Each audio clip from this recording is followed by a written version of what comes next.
notice me. And, it may be like the New Yorker in me who grew up in the, 70s, 80s in New York, Right. but that idea of like, you kind of want to not be noticed because Right. you don't want to be the target of something, someone will notice you and make you a target of something. But that's really interesting. It is interesting. Yeah, I totally, and I feel for my women friends who surf, and also who come from a different background than what we see, say, in a magazine from say, 13 months ago, before where there would be like a mulatto and an Asian person in every other ad. Like, you see now you see a more diverse kind of spectrum for women surfing. I see a little bit more in ads, right? Like in Title IX or whatever, these catalogs that we get all the time. But I do feel for my friends and who I'm around in this area, because people have said really nasty things to them, and I'm always like, that's insane. Just because the way you look, or they don't expect you to catch a wave, but to bring in a nasty thing, like really derogatory thing to say, I'm like, it's really lame. But it kind of shows what the whole area is like. I mean, we live in a really super conservative spot where it's sprinkled with a little bit of progressive ideas, but it's really conservative, right wing, I would say, for sure. Yeah, I think the last 4 years really surfaced, as you said, a lot of it where I had no idea it was that, leaning that much. Yeah. I mean, it was really shocking. It is really shocking. Also, Tyler, the host of the show as well, he brought to my attention, I don't know if you know that Beach Grit did a little mention of the New Yorker story, which Beach I found Grit. I don't know what Beach Grit is. It's like a real surfy website / Chad Smith, his podcast. And this little mention of your article is, to me, so fascinating because it's completely just racist. I don't know how else to put it. So let me read this to you. It's just, I mean, they're basically not saying anything. They just want to link to the story. But the intro is, and this is so fascinating. The Pulitzer Prize snatching surf pioneer and New Yorker staff writer Billy Finnegan aside, right? So they're like, aside from him, the once venerable magazine has dissolved into a hissy finger pointer following leftist obsessions, race, Trump, whiteness as a synonym for evil, etc.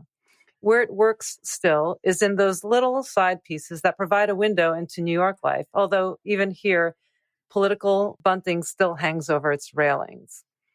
And then they talk about the article, and then they provide a little kind of segment of it. And it's like the only way I can understand how they could even say that this supports this critique of the New Yorker. In the article, it mentions your son shows up. He's got Zadie Smith's white teeth playing from the speakers. His big hair or something like that? Yeah, they mentioned big hair.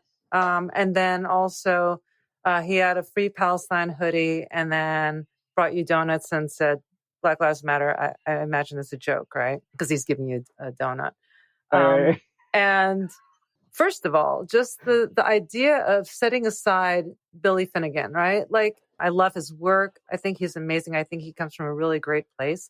But I feel like that also is the vestige of the old surf culture, this fuzzy example of this, quote, purity of surf's past, right? Of like the Howley pioneering the world to these unwritten breaks and these foreign exotic places that have been like undiscovered and untouched, and that whole kind of idea. And so the fact that they say him aside, to even distinguish him. And the only things that I can see here, this political bunting, it's like, I think this guy probably doesn't even assume that you could be some, like a person of color. Like, that's one thing, but it's just such a weird critique. That's I got to read that. So it's Beach Grit. I'll check it out. Yeah, I'll send you the link. That's interesting. So the piece, going back, so the original piece was going to be longer. And I'm going to be sent the unedited version, what the writer wanted to have in, the piece. I haven't read it yet, but I know since there were so many questions being asked by the fact checker that it was kind of going to describe me the way I look. right? Not saying what I, besides describing Jeremy, but also like saying, oh, Jeremy has, what is it? Springed hair. And I don't know what the term is even called. And someone has kinky hair, but it's like springy or something like that. There was some term. I was like, oh, that's interesting. Like coiled or like springs. I don't know. I don't know, man. Not nappy, but something like that. Something, man. Anyway, so they were trying to describe me like in some way, but it got edited out because I think they were kind of trying to sterilize it, whoever the editor is. But also, I think maybe they were trying to drop Black Lives Matter, not drop it, but say it, indicate it was said. Like that was important for the piece, I think, in the bigger picture for the New Yorker. But it didn't really, I was surprised it didn't really mention my background because everybody's so hyper into that, not interested in Jeremy. Just saying this idea, like I see, like, I open up a New Yorker and I see, dark-skinned people, next to a white woman or something, like these ads, like these ads are now so insidious with like multiculturalism, but it's almost pathetic. I mean, it's great in a lot of ways, but it's also like, this is the world, but it doesn't ring authentic. Late. It feels very forced, just put upon. Yeah. And it it's feels just so heavy. icky. I never would see like an African-American woman in a catalog before. Now they're everywhere. So I don't know what I'm bringing this up because everything seems so forced. I like the inclusiveness of things, but I want it to be genuine. The surfing thing, I just will say straight up, surfing's amazing. It's like, I think, a very spiritual thing. To each his own. Yes, there's high athleticism to it, where people are getting paid a lot and who are incredible for sure. When I listen to people I know who are really well worded in knowing the history of surfing, like the competitive wise, like what's happened in the world, like the snap of whatever Tom Carroll off the lip. That stuff's amazing to me, but it means nothing to me. It absolutely means nothing to me because it doesn't mean anything like when, I like Serena Williams, I like Yannick Noah or Bjorn Dunk, anybody. I'm listing people, but I like what they can do, but what their achievements in like highly applauded sports with lots of money doesn't really mean anything to me. I don't like the way like everything was so whitewashed in all these magazines, like for years. Like here are these people always traveling to these tropical places and they're like, oh my God, those guys don't surf. Right. These, brown skinned people, wherever they are, like, it's so insane, as you know. It's the same narrative over and over again. And I'm really looking forward to, I haven't seen it yet, but I'm sure someone has made it, like a re-edit of Endless Summer. Endless Summer is an interesting movie, but we can just go A to Z. Honestly, and I know Tyler is a huge fan of this movie, and it's like always like the number one of surf films, right? Like if there's one film you need to watch for surf film history, that's the film. And it's so problematic. I saw it a long time ago and I was like, oh, it's funny. And then when I saw it within the last 10 years, I couldn't finish it. It was really hard to stomach. It just had a lot of really problematic kind of perspectives. Yeah. And I appreciate the film on one level, and also just production, right? Like you think about how hard it is to make a film and imagining what they had to do at that time, like even traveling with the boards and also with actual film. Like, and shooting. Like I have so many projects that I want to do, but I never can do them on the water because I just would rather surf, So like the idea that there's a discipline where they're actually traveling, have limited time, resources, and actually make a film. So I can appreciate that. But I feel like there's so many problematic areas with that film as far as what the narrative is, what the perspective is, the point of view. I totally agree with you. I just want to say a couple points about that film. It is an amazing film. I mean, I think when you turn the sound off, it gets better to me.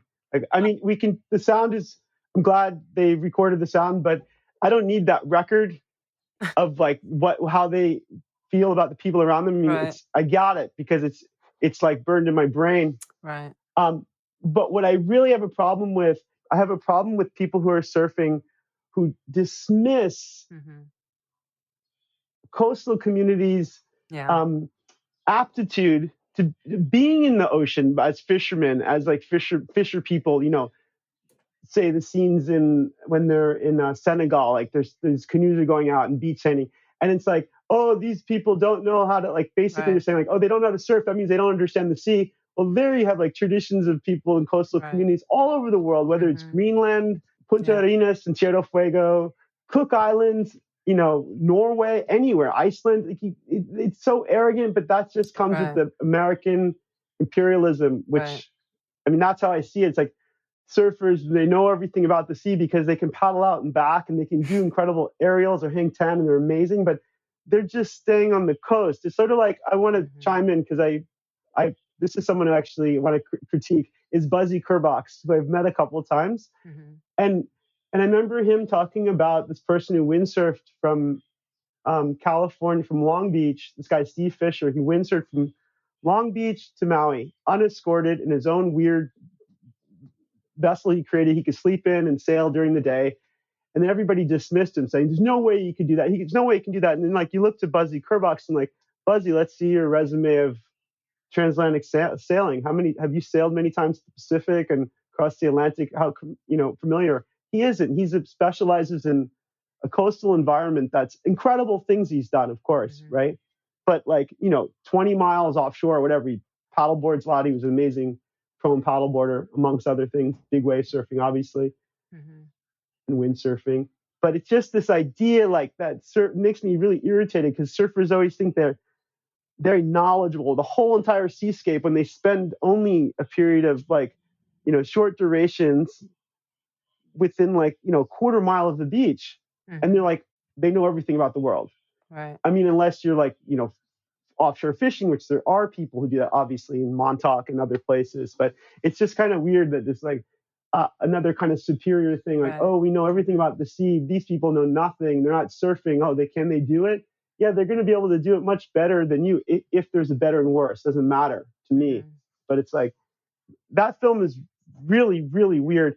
Actually, let's flip to Hawaii. I mean, I just always envy your travels as well. And again, an extension of your passion for the water. I know you spend a lot of time in Hawaii, and I know you've done like crazy, Oahu to Molokai races. They're like always a race going on between those two islands, like endurance races. And you spent a lot of time in Makaha. And like, how did that happen? And I know you and Stevie also go there sometimes together. Like, and then the outrigger, like your connection to that. How did that all kind of happen? I'd always been interested in sailing. I grew up sailing on a boat in the Bronx. My parents, right? They had this incredible cat boat, and we spent a lot of time on it, sailing from Manhattan to so cool. Rhode Island, and also sailing up the Hudson. So as I got older, I got interested in canoes because I spent some time in Indonesia with some fishermen on these outrigger canoes that they would make out of local materials. Wow, beautiful. And that was really I've always wanted to bring one back. Yeah, like the Prahu Layar, like they're the boats gorgeous. you see all over, right? I spent time in a bunch of different places where people use canoes for gathering food, like literally to supplement the rice they get from like a ship delivery every few months. Since I've had a son who's older now, he's a mini man, 25. So while I was like not traveling really, just like really short trips, I just like decided to bring the things to me that I liked. So I got an outrigger canoe. Nice. And then I got a canoe that we could do trips in, and we paddled it like from the city to Montauk. And that's like this orange canoe that's like a surf canoe called kahiki. And I think the canoe is really interesting because like for the skills you need to know about how to use it in the water. How long does it take to canoe from the city to out there? It took us like 5 days. So, and we were with some really great paddlers. So it was great. We slept on the beach. Nice. How many people in the boat? There's 4.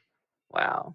Yeah, so that was beautiful. It was so beautiful leaving Chelsea, like near Chelsea Piers. It's super fun. So outrigger canoeing, and then canoe surfing, I've been really influenced by a friend of mine who I got my boat from, named Chris, who sold me this outrigger canoe that I have now in my yard, and sometimes it's in Montauk on the beach, which you've been in, and it's really fun to just use it as a tool to go places and to take people out who are interested in just feeling what it's like to be an outrigger canoe.